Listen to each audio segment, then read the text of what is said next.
Hello and welcome. Kamusta kang life dito mga kapatid kong star viewers?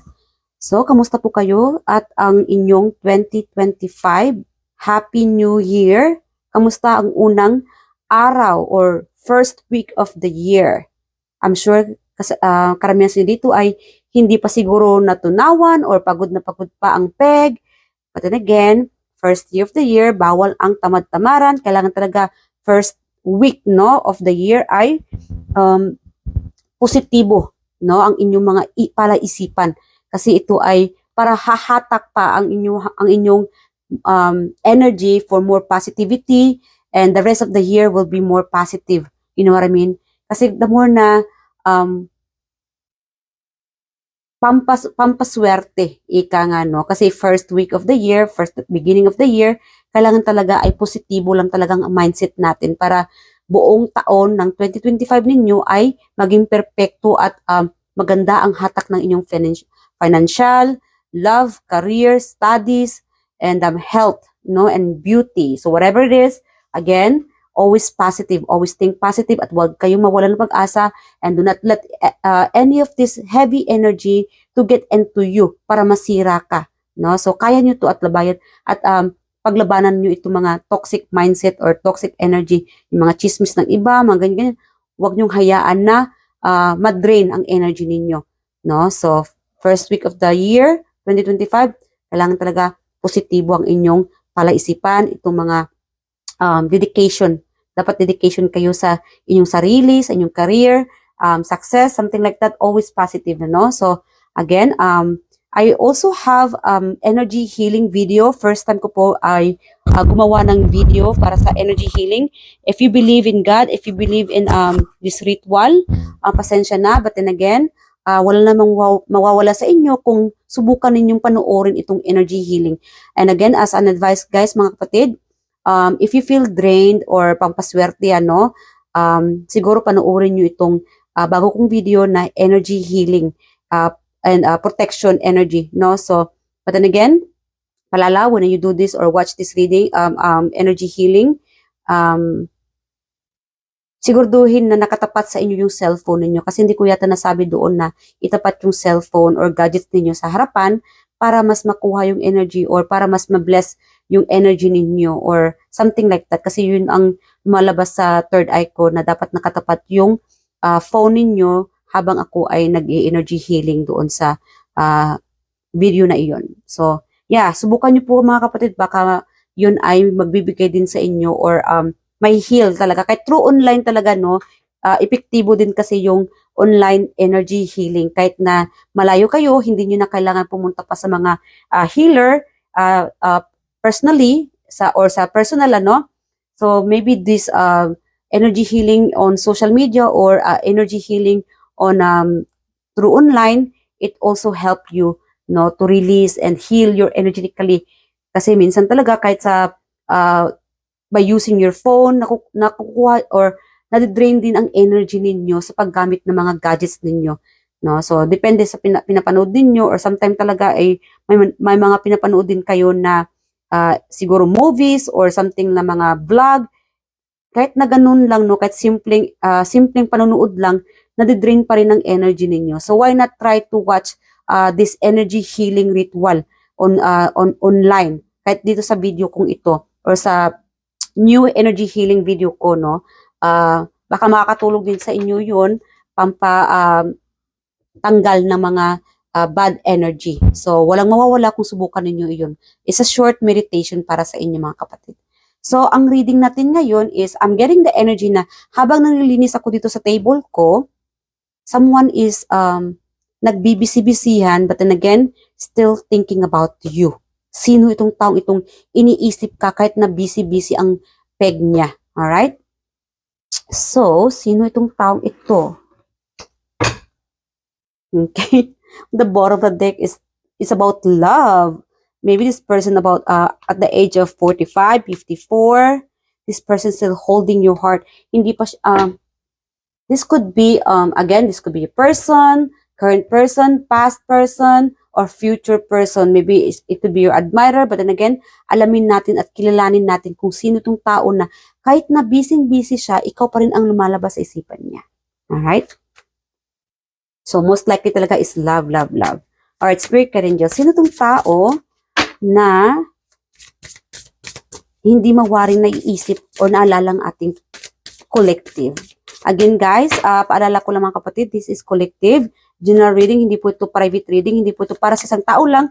Kunin nyo lang, para ito sa lahat, no? So, kunin nyo lang mga kapatid kung aling energy or alin dito kayo nakaka-resonate, no? O nakaka-relate. Sino tong tao na naalala or somehow ay naalala ang ating viewers habang sila ay busy? Okay, parang ayaw na muna. Okay, Angel of Love. This is really a love, more on love. This could be about work-related, asawa ninyo, spouse. This person is really like admiring you, stalking you, even like a friend missing you. Naalala ka niya at namimiss ka niya. Kahit na busy siya, it's like may kaibigan din na ina-admire ka, naalala ka. Thinking about, do you miss them too? Namimiss mo rin ba siya? Maybe this person's 49, born 94, 42, or 24. This person sees you very lovable, sweet, kind, generous, mahilig sa bulaklak. You guys look like an angelic, matulungin.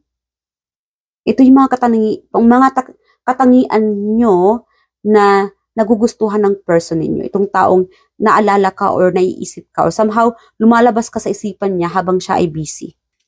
Okay, this person's thinking of you, watching you. This person could be somehow, maybe this could be your partner or asawa. Kung ikaw may asawa na, ikaw ay iniisip ng person ninyo. Kahit na busy siya, siguro niisip niya na kailangan magpupursige siya sa trabaho kasi baka, anong tawag doon? Baka sabihin natin na interrogation, something like that, na baka interrogate mo siya, bakit konti lang ang kinikita niya, or somehow hindi pwede magtatamad-tamaran yung person ninyo kasi magagalit ka dahil ikaw itong nagbabudget ng pera. Or somehow, someone here thinking about you, this is how you person think about you, na kailangan magpupursige siya sa pagtatrabaho dahil kung wala siyang trabaho or kung hindi siya magpupursige, magagalit ka. At talagang pagtatalakan mo siya, something like that. Okay, so this person is like, maybe this could be your boss. Alam mo, something about your eyes. There's something about your eyes na nakuha mo yung tingin niya. It's like something about your eyes na isang tingin mo pa lang sa kanya, siguro your eyes is very attractive. And that's why this person is like,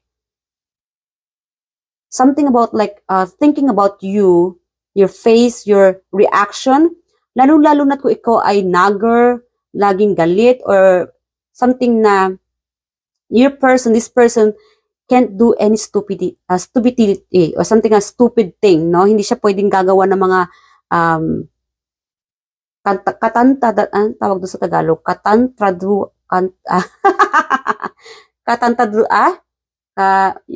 nako. Something about stupid, I'm sorry ha. So, something about stupid, hindi siya pwedeng gagawa ng stupidong action kasi yung mukha mo. It's like nakarehistro na sa mukha niya or sa isipan niya kung paano ka magalit. So, kailangan talaga, it's like, you know how to handle your person. Kaya nga, kahit na busy siya, hindi siya talaga pwede gagawa ng mga stupid move. No? Yeah. Kasi alam niya na talagang sakal or sapak ang mangyayari sa kanya. No? So, most likely, this could be your person, your current person right now. Especially kung ikaw itong kasado na, kasal, yes, iniisip ka ng person mo. Kasi hindi siya pwede na uuwing walang dala or uuwi na empty-handed, no? Zero. Kailangan talaga uuwi siya na may dalang sahod, dalang regalo, or something na hindi pwede na uuwi siyang walang dala, something like that. Kasi pagka wala, alam na this, no? Suntok. Suntok ang aabutin ng person ninyo or talagang pagtatalak or mata pa lang, no? Galit na, talagang takot na siya pagka iniirapan mo na siya, no? Alam niya na. So, kilala ka na ng person mo. Yung iba naman dito, is something about your eyes captured your person. Siguro, sa makeup ninyo, the way you put your makeup on, na-attract yung person mo. Maybe your eyes is very attractive. Yeah.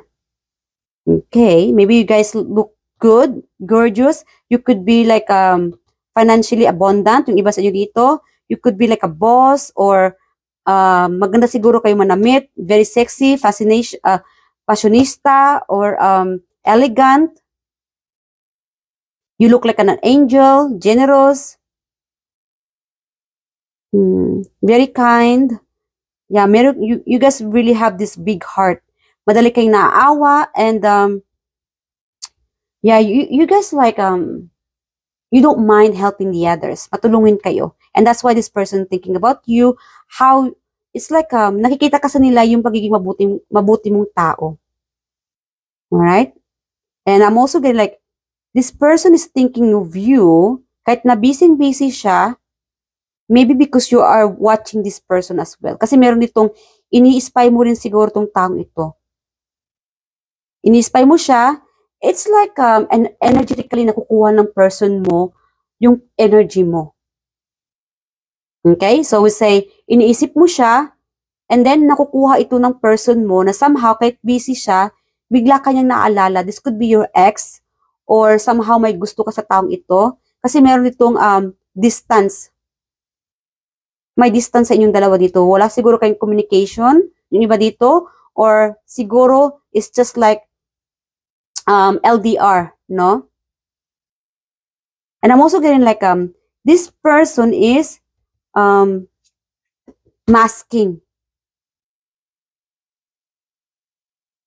Yeah, this person is like hindi niya pinapakita sa iyo yung totoo niyang nararamdaman. I don't know why. Parang childish. I'm also getting like you are dealing a childish, napaka-childish na person. Why this person not showing your other feelings towards you pagka nakikita kayo? Okay. Why this person is very childish?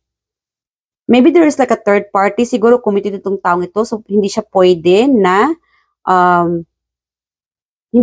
ipakita yung nararamdaman niya sa'yo. Kasi, committed na siya. And that's why this person is like, ini-ignore ka lang.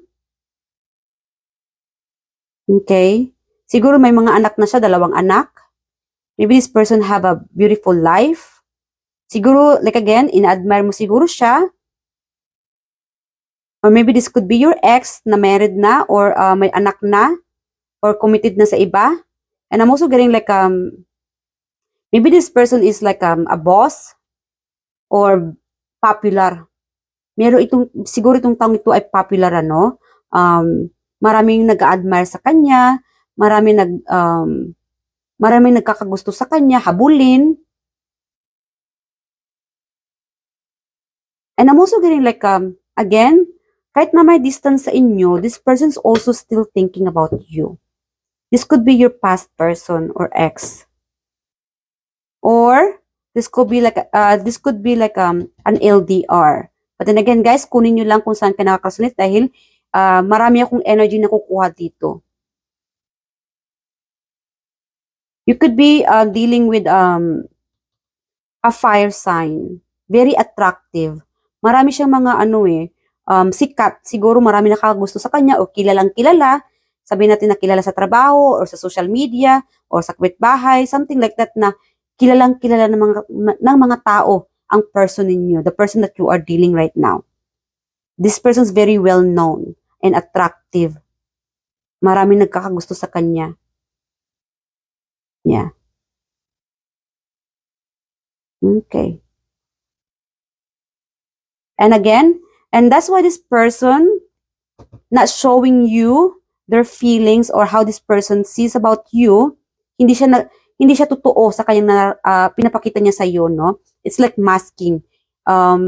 Because your person could be committed na sa iba. Maybe there's like a third party. Maybe may anak na siya. Or maybe dahil sa status niya, sikat, boss, hindi siya pwede na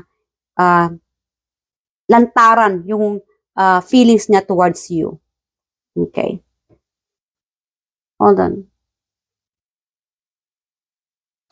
Para ma-identify natin kung talagang may gusto siya sa inyo, no?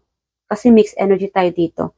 Because this person's really like faking or hindi talaga niya pinapakita yung nararamdaman niya sa iyo. Sabihin natin na single siya, no? And pinapakita niya na may ibang girlfriend siya or interesado siya sa iba. But then again, the truth is this person could be still like you or gustong-gusto ka niya. Kaya lang ayaw niya lang, siguro may mataas yung ego ng taong ito.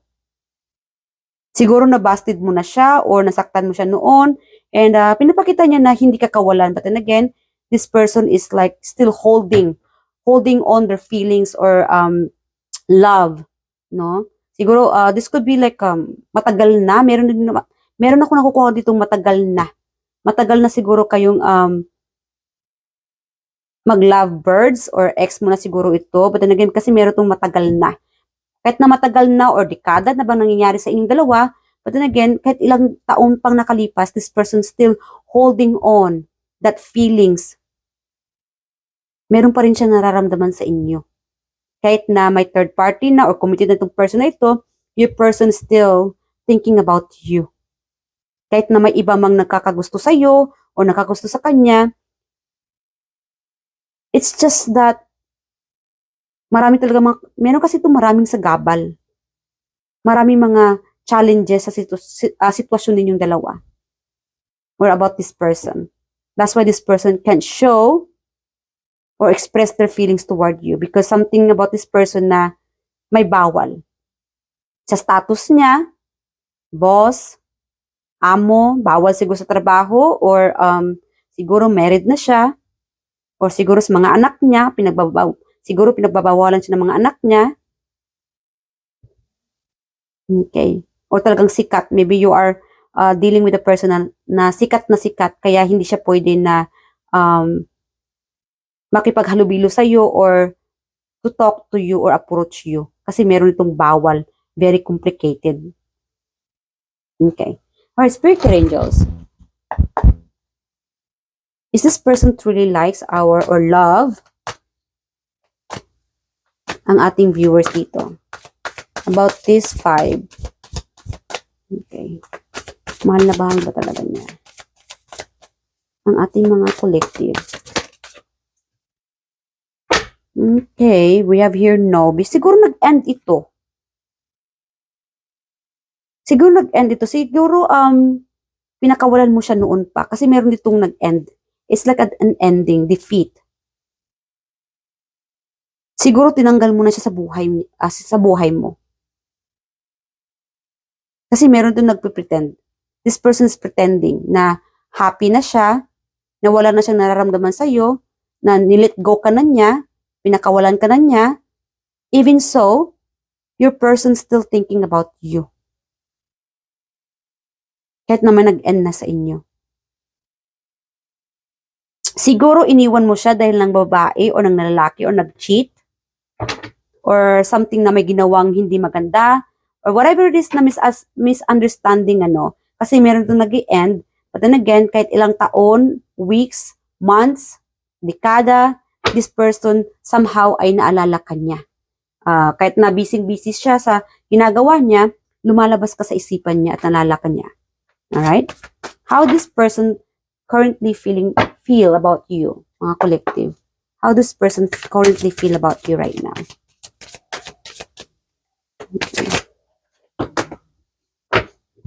So again, meron tayong third party. Okay, so third party, you could be dealing with a person na mataas ang antas sa buhay. Maybe a father of your children, a father of something about fatherhood. Siguro may anak na kayo nito or may anak siya sa iba or siguro may pamilya siya sa iba. But then again, malakas dito ang third party. It could be also third party na sa status niya Kasi meron tong boss energy tayo dito. Confirm, the emperor, mataas talaga ang status ng tao ito. So, and that's why this person is like, siguro na trauma na siya, nasaktan siguro siya nung time na kayo. But then again, guys, paalala lang, minsan nagkaka-reverse-reverse o nagkakapalit-palit yung energy. Ano? This could be you or this could be your person. But then again, meron tayong past person, current person. Okay? Or it could be for the future din. Kasi minsan, somehow, in a few days, few weeks, parang lumalabas siguro to sa inyo na, ay, yung reading pala ni kapatid na Star. Nakakarasunit ako ngayon sa kanya. So this is timeless, guys, ha? So whenever you watch this reading, maybe this is meant to find you na mapanood itong reading na ito. Okay, so let's find out more about this person. We have air sign and fire sign. Ano pa? And earth sign. I'm also getting like Virgo here. We have here Virgo. Okay. Meron pa rin itong hindi pa siya nakapag-move on.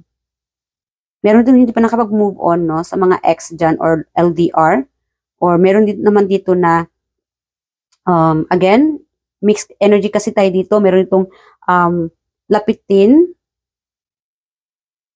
Yeah, maraming humahaligid sa kanya itong taong ito. Dahil siguro sa status niya. Whatever it is, siguro sa gobyerno, or again, mayaman, or sa social media, marami sigurong nagpa-follow sa kanya. Okay. But then again, siguro nag-cheat ang taong ito. Kaya siguro iniwan mo. And siguro, I'm also getting like, I think alam ng person mo, kung siya man yung nag-cheat, alam na alam niya na hindi mo siya pagbibigyang muli. Alam na alam niya na nasaktan ka talaga niya ng todo. But then again, this person show you na nakapag-move on na siya. Na okay naman na siya sa status niya ngayon. But then again, this person still holding on from the past about their, that love. Hindi ka naman niya kinalimutan. Andyan pa rin yung pagmamahal niya sa iyo. Alam niya na pagkalalapitan ka niya, magagalit ka lang. Kasi something about your face, your reaction, na hindi ka pa ready na kakausapin siya.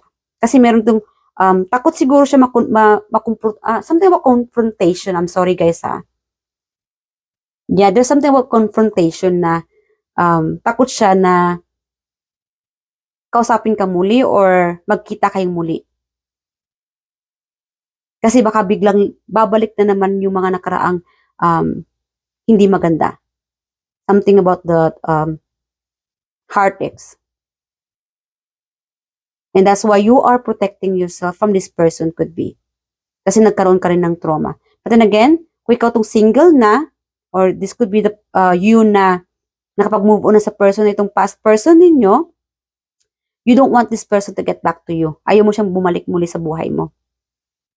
Instead, you are loving more yourself. You are getting more attractive. Mas gumaganda at gumagwapo ka pa lalo. And that's why this person somehow, siguro nakikita kayo niya sa social media o sa trabaho, sa school. Alam niya, napapansin naman niya yung pag-glow ninyo. Alam niyo ba, sa nakikita ko dito is, nakikita niyo yung pagiging more maturity ninyo. Mas nagmamatured pa kayo. Siguro nga, mas matured kayo kaysa sa kanya. Kasi sa kanya ito, parang nag-i-enjoy pa rin siya with other people. Yeah. Kasi meron itong, you could be dealing with, hindi siya nag-stick to one person, Talagang siya, attractive, na-attract siya sa mga magaganda at sexy, guwapo. And this person is like, mataas ang confident niya na this person is really like attractive. Kaya hinahabol siya ng mga tao o ng mga kababaihan or mga lalaki. And you are just focusing on loving yourself because na-trauma ka na at hindi mo na siya kailangan sa buhay mo. You accept the fact na hindi na siya magbabago pa because current energy is still the same. Feeling confident, guwapo, maganda, habulin. Siguro this person could be married already. No? I'm also getting like, kahit na married, if you're dealing with a person na, sabi natin third party, this could be your past person at may asawa na siya ngayon. Yeah. Hindi pa rin niya mawari ang nararamdaman niya sa'yo. Kaya, minsan naalala ka niya. There's a moment na, pag nag-iisa siya, siguro this person could be drinking or watching TV. Pagka napag-isa siya, naalala ka niya. Naalala yung time na nasaktan ka niya. Nagsisisi siya. Pinagsisihan niya yung time na nasaktan ka niya. So this is about the third party and ex-lover, or this person could be married already. Okay? Something about the breakup situation na, it doesn't have to be breakup, ano? Something about na this person regret of how this person treated you before. Kung paano kanya tirato noon nang hindi maganda. Nagsisisi siya. Nagsisisi siya sa pagkakamali niya. Doing some stupid things, mga bawal na hindi dapat gawin, or mga misunderstanding. Yeah, nagsisisi siya. And I'm also gonna, kasi meron ako nakukuha din dito na someone here is still immature. Meron naman dito na the longer, sa ilang taon nang nakalipas, this person have this realization, nagmamatured na siya. Siguro, maturity, no? Nagmamatured na siya, siguro dahil may asawa na siya, may anak na siya ngayon, or maybe somehow, mula nung iniwan mo siya, saka pa siya nagmamature. Saka pa siya nakaka-realize mga pagkakamali niya. Okay? Hoping na napatawad mo na siya. Hoping na ngumiti ka naman sa harapan niya. Nabigyan mo siya ng ngiti. O makita ka niya na nakangiti naman. Kasi feeling niya, pagka nakikita ka niya, kasi meron dito na, pag nakikita ka niya o nakikita kayo, limit lang yung ngiti mo. Limit lang yung tuwa mo.